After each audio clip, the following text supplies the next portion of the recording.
So people keep saying this RAV4, this model is one of the most liked vehicles on planet Earth. Why? Because it's the most reliable, the most reliable car on the planet. Like, in this video, I want to know how reliable is this car, because this car has been on this lot for a while, and I really caught up to the fact that I should make, like, a review of what I think about it, right?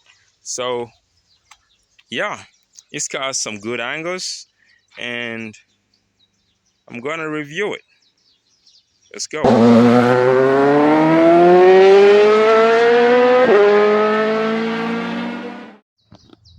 So starting from the exterior of this car, you can already tell this is a pretty rigid shape, pretty reliable. I mean, you got the wheels, 20-inch wheels. Might also use 21-inch. Pretty good, right? Pretty strong. The shape, small SUV. I mean, it doesn't really. Everyone knows this car, right? Going to the back, you got the extra wheel right there. Those lights are pretty common. I think this is like a 2002, right? Or 2003, something like that. So yeah, the outside is pretty, notable.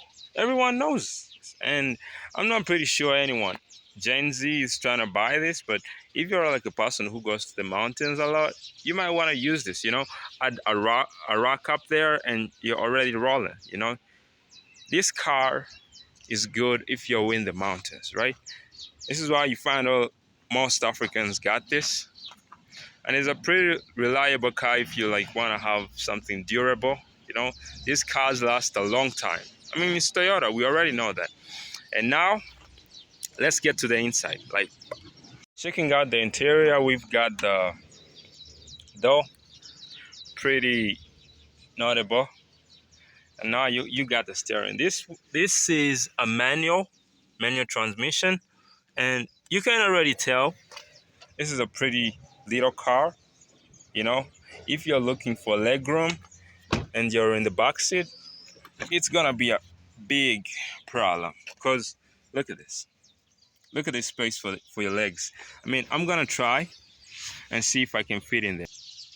Yeah, so now that I'm in, you can see my legs in the back row are pretty, there's no like leg room in here. No matter how much you extend the seat in front, it just doesn't work, So it's pretty more like if you're trying to sit like 3 people in the second row, it's gonna be like, a struggle, right? And yeah, I wouldn't recommend if you're trying to like, if you have a big family, please don't do this to yourself. So legroom is pretty limited, near to none. And yeah, that is how much legroom, which means even the person in the middle is gonna be like struggling, it's gonna be struggling. But yeah, this is a pretty small SUV. Everyone can tell. If you want like more legroom, go for the Highlander or like for the Hyundai Santa Fe, or you could go for the Kia Sorento. Those cars have a large volume of legroom, like if you're looking for that. So after this, let's check out the front. Going back to the front, yeah, now that we're inside, I want to show you like, how does it look in here, right? You've got your manual stick here. I don't think people still use this, but okay. People are going for like more automatic. Come on, But I'm just saying this just because, I mean, this is an old car. Everybody gets it. In 2023, people don't even know how to drive sticks. But if you're going for a manual, okay, that's good.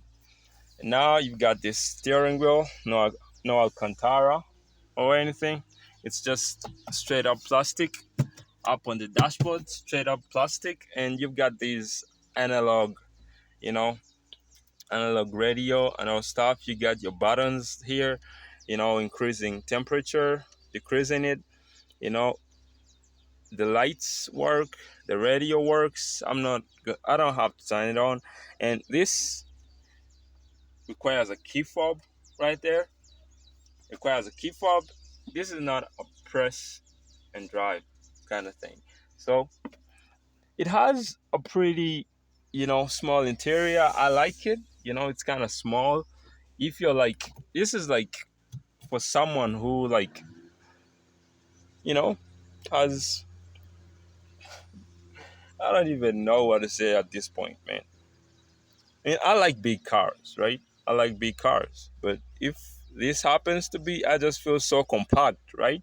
I just feel like I'm sitting on the road. Like I got everything near me, right? So, yeah, that has been the interior. I like those meters though. Look at that. That's pretty good, right? I wonder how they look at night. So, yeah, that has been the interior. You've got, yeah, I thought it was like a USB charging port, but no. It still those old cigarette. It's not a cigarette thing. It's like those plug and charge thingies. Yeah, not bad for a car that is almost like 20 years old. Yeah. So that has been it. Storage is pretty, decent. You've got more storage down here, and yeah, it's pretty that. You've got more storage down here, which is pretty cool. You've got your mirror, rear mirror, which does not, it's not digital, right? So yeah, you can tell. And you've also got this old mirror thing up here. Doesn't. So let's face it, like, who is really buying this car, right? It's a person who likes to ride off-road. I mean, if you're going for the tarmac, then I don't really suggest this. But if this is your budget, like, this could be a good first car for someone. And yeah, it's a pretty good car. So do I recommend it? Should you buy it, or should you pass, or should you just, consider it? I would tell you to consider it. Like, if you're buying a car, like it's their first car and they're not into big cars, I would recommend this one. And I'm going to link the owner of the car in the description. I mean, you could get it at the City of Motors website, but it's also okay if you talk to the owner. I don't really mind, but if you use the City of Motors website, it does help us a lot. So yeah, do whatever you want with it. But I really think this car is a considered car. No, not like a buy car, because we are in 2024, right? You're not gonna buy a car that's 20 years old. This is a car for a person who is in college, or a person who likes to go to rural areas a lot, or likes to drive off-road.